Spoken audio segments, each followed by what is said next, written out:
Masenzeni ngezindlela zonke ukubona lo msebenzi uba yindumezulu.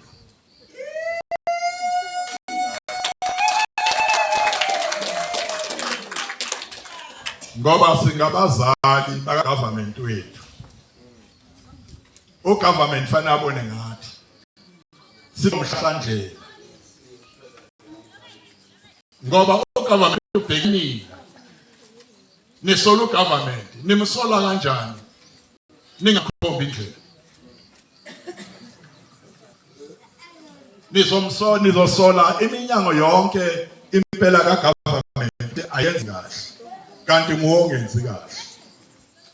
Sesona bayithi ngoba uma senza kahle bazosipha lento legunya eliphelele lethu ngoba sibanikazi bomhlaba.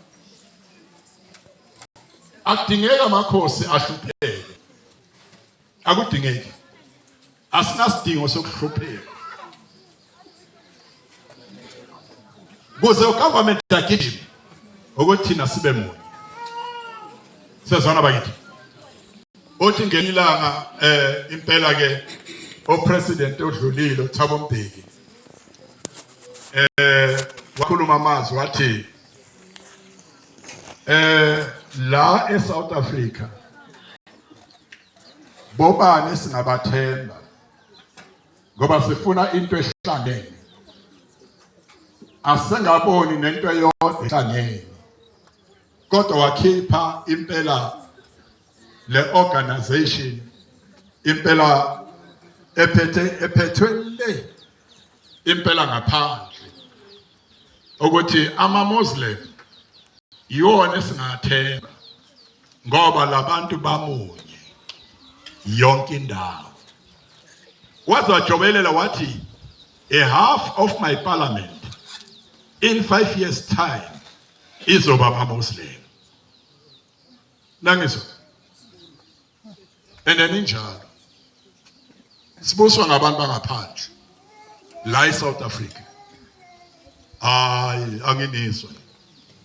Ngithi mina sibuswa abantu bangaphandle la eSouth Africa. Even our president wangaphandle. Uyadlala we. Uyadlala we. Ngoba impela abanikazi bomhlaba abahlangene ababambananga. Uyabona lo hlelo lolu mabe uhlelo lokubamba, mabe uhlelo lokwakha lesi sizwe.